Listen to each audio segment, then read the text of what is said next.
My dear viewers, hello and welcome to a new episode of our program Inside Egypt, during which we're going to bring you the latest political, economic and also social events that are taking place in Egypt. Please stay tuned.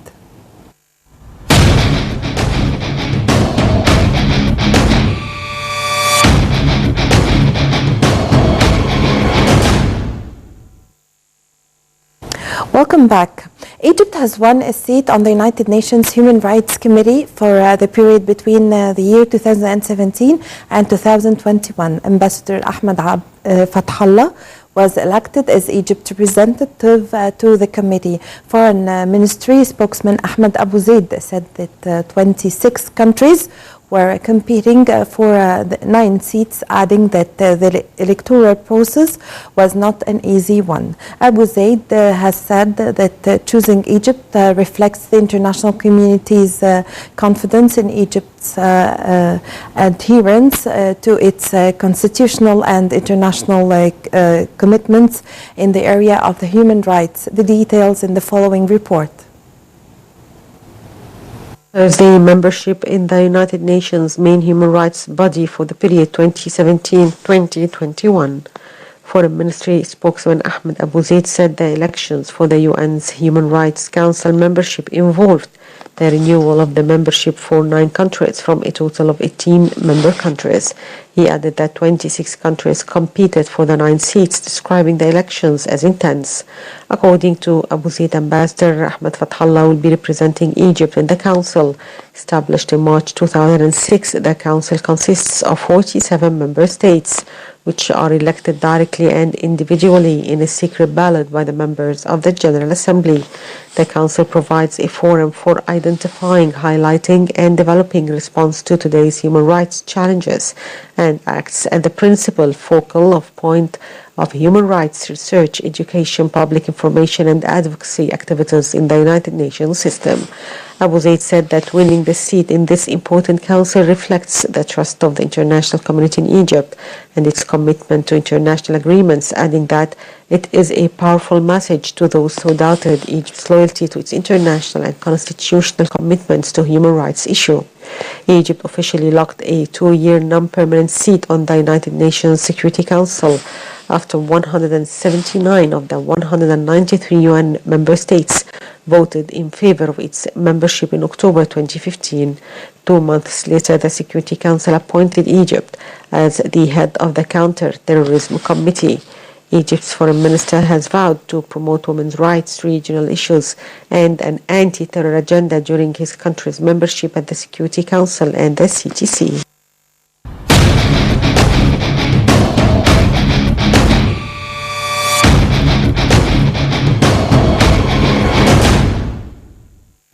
Well, Prime Minister Sharif Ismail said that elections of municipal representatives in Egypt will be held before end of this year. Ismail also said the 2 meetings are to be held before the Bahrain vacation to conclude some of the open files, including that of providing the citizens with their basic needs. More details in the following report. Prime Minister Sharif Ismail said that the long-delayed elections of municipal representatives in Egypt will be held before end of the year. Ismail urged during a cabinet meeting the completion of a local administration law governing the operation of municipalities, which he said is aimed to promote greater governance. State news agency MENA quoted Ismail as saying that the law will pave the way to municipal elections that will be held before the end of 2016. Under the country's 2014 constitution, a quarter of municipal seats will be allocated for women and a quarter for youths. The law aims to improve regulation of the work of the local administration units, giving them greater governance control and achieving an important step towards the decentralization of powers. Ismail said that the cabinet has scheduled 2 meetings before Eid al-Fitr holiday aimed at clearing up various crises, pointing to the provision of basic goods and price control as high on the agenda.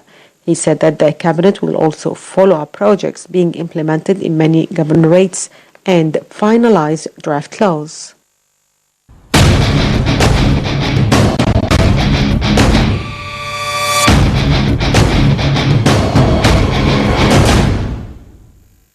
Well, the Minister of International Cooperation, Dr. Sahar Nasr, has signed an agreement with Minister of Industry and Trade, Dr. Tariq Qabil, and the Canadian Ambassador to Egypt. The agreement aims at providing the youth with technical and vocational training to enrich their skills in order to meet the needs of job markets. More details in the following report by Nile TV's Linda Abdulatif. International Cooperation Dr. Sahar Nasr signed an agreement with the Minister of Industry and Trade Dr. Tariq Qabil and the Canadian Ambassador to Egypt, which aims at developing the skills of 6,000 males and females in Upper Egypt. It's a grant amounting to $10 million. It is focusing on vocational training and skills development for youth in Upper Egypt. Upper Egypt is a lagging region where the government is keen to provide extra effort there. We want to make sure young people graduate and find a job, and also a decent job that brings a lot of satisfaction. So we're very happy to sign this. This project will be implemented by Ministry of Trade and Industry. We have ITC, Industrial Training Center, which primarily focus on recruiting people, helping them, training and development. So this money will be used to recruit people and help them and train them. Capacity building, training and development is key for us, particularly in Upper Egypt. So we're focusing a lot in terms of building infrastructure. And again, that will help a lot in terms of helping people to be ready to work once we finish the infrastructure. This agreement is part of the grants allocated by the Canadian government to support the developmental projects in Egypt, which aim at boosting the Egyptian-Canadian relations. In that regards, the Canadian ambassador has expressed his happiness to be part of this project. Canada has a good deal of expertise in this area, and so I'm thrilled to be a part of it. And it's a multi-million-dollar effort where we're putting in our resources to help the country as best we can. I'd also say that vocational training is a key part of what is driving the Canadian economy, and so it's important to enhance skills and technical training of Egyptians so that we can have jobs and prosperity for everyone. Egypt and Canada have strong relations on all levels, and the agreement that has been signed today aims at strengthening this relation and providing the youth and women with the needed training that will help enrich their skills and accordingly become better performers in society. Linda Abdulatif, Nile TV International.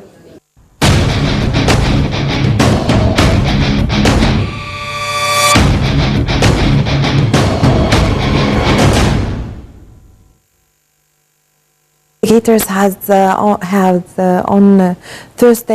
said on Thursday they would take the memory chips from the black boxes of the crashed Egypt Air flight MS-804 to France next week for repairs. The Egyptian Investigation Committee said in a statement that France's BEA accident investigators would help to remove salt deposits from the ships before they were returned to Egypt for analysis. That is crucial to unraveling what caused the Airbus A320 to crash. More details in the following report. The damaged black box flight recorders of an Egypt airplane that crashed into the Mediterranean last month are to be sent to France for repairs. The investigative committee said the memory units were damaged from the two recorders, recovered from the seabed almost a month after the crash of the Airbus A320. Investigators hope the recorders will reveal the cause of May 19th crash of flight MS-804 from Paris to Cairo, in which 66 people were killed. The investigative committee said in a statement that members of the panel would travel to France with the electronic circuits of the two black boxes to have them repaired in laboratories of the French Air Safety Agency, the BEA, and to eliminate salt deposits. It added that the repaired units would be returned to Cairo for analysis in Egypt's Aviation Ministry laboratories. It also said that French forensic doctors would join their Egyptian counterparts to take part in the recovery operations of body remains at the site of the crash, in which 30 Egyptian passengers and 15 French nationals were among the dead. The investigative committee began examining the black boxes last Saturday in the presence of representatives from France and the United States, where the engine was made. The data on the boxes are being unloaded before they are fully analyzed in a procedure that is expected to last several weeks. Investigators have said it is too early to determine what caused the plane to crash, although a terror attack has not been ruled out. Investigators have confirmed the aircraft had made a 90-degree left turn followed by a 360-degree turn to the right before hitting the sea.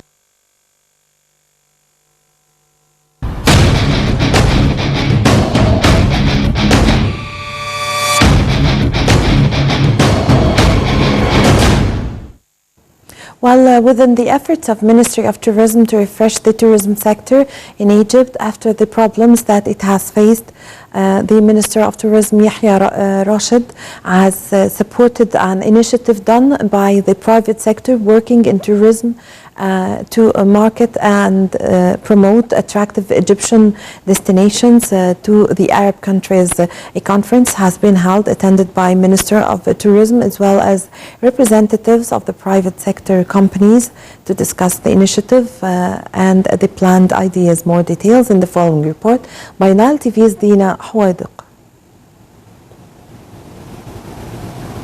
In the past months, the private sector decided to take an action with starting an initiative of promoting Egyptian destinations to the neighbor Arab countries. The private sector held a press conference to discuss the planned ideas. Actually, what we found out that Sharm el-Sheikh is a very wealthy destination that is not really covered well and not really utilized well, especially after the what happened to Egypt during the past years and the tourism tax that happened to Egypt. So we decided to encourage the Arabs, especially after the King of Saudi Arabia cooperated with our President Sisi, that they're going to encourage the Saudis to start coming to Egypt. So we thought about this issue and we took the initiative that we took a plane and we started to hit Riyadh and Jeddah as a destination, or Saudis to come to the Egyptian lands, Sharm el-Sheikh in specific. And also what we discovered that there are lots of foreigners living in Saudi Arabia that they can't really visit Egypt that frequently. So we encourage those people to come, and with the help of the Minister of Tourism, we're going to issue for them a visa so they can come and visit Sharm el-Sheikh. The conference was attended by Minister of Tourism Yahya Rashid and representatives of tourism companies of the private sector. Minister of Tourism Yahya Rashid has asserted during his speech that Ministry of Tourism will support any initiative that will bring back tourists to Egypt, as the Egyptian government cares very much of any sector that supports its economy. You know, our role is to support all initiatives, not this initiative only. So anybody that works hard and really is dedicated to bring more people and more tourists to Egypt, we will definitely support him. You know, we support them by media. We have started already a media campaign for everybody, and not for this initiative only. As I said, for the entire Middle East. We've been in this initiative for over 15 days, and it shows a very successful reach to our friends and family in the Middle East. The initiative will take place first in the Arab market, starting with Saudi Arabia supporting the Egyptian tourism and starting season of tourism in the Arab countries. The main objective of the initiative is to prepare a complete package to the tourists who are interested to travel to Hurghada and Sharm el-Sheikh.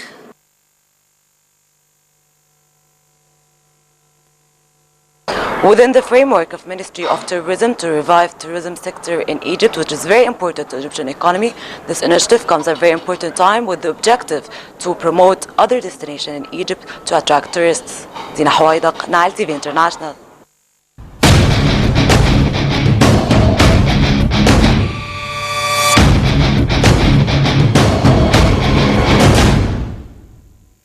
And now we'll have a look at the tourism magazine, which brings us interesting news related to tourists and attractive destinations in Egypt with Abir Mitwalli.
of the Egyptian-Germany Archaeological Mission announced that the excavation mission discovered new evidence suggesting the existence of a temple to 30th dynasty king Niktanibu 380-363 BC in the Matorea district in East Cairo.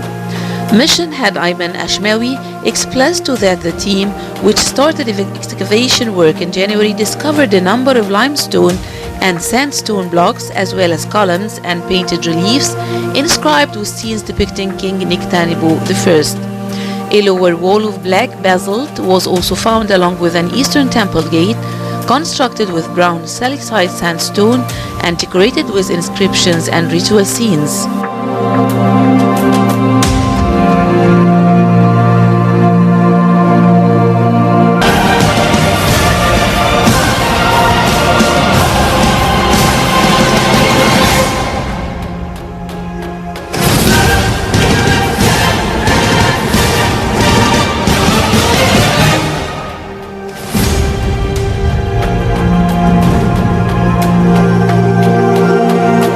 Egypt Minister of Antiquities Khaled Al-Anani did not stop radar surveys on King Tutankhamun's tomb upon the request of former Minister Mamdouh al-Damati or Egyptologist Nicholas Reeves.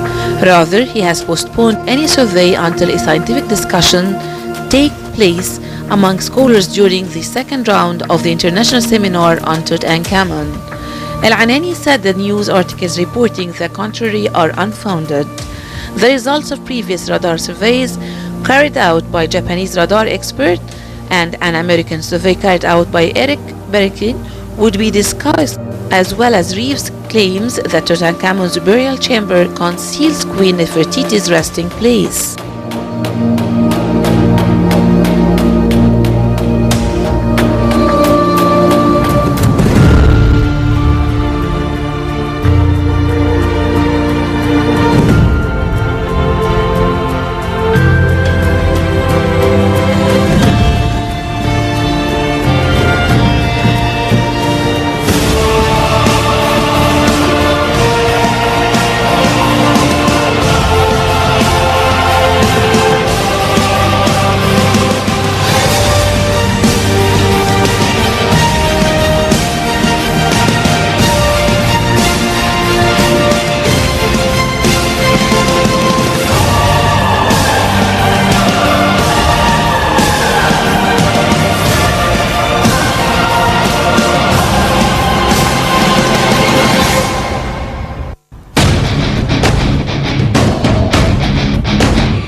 Well, with this, my dear viewers, we come to the end of this episode of our program Inside Egypt, during which we've brought you the latest political, economic, and also social events that are taking place in Egypt. I hope you've enjoyed being with me. Wait for me next Sunday.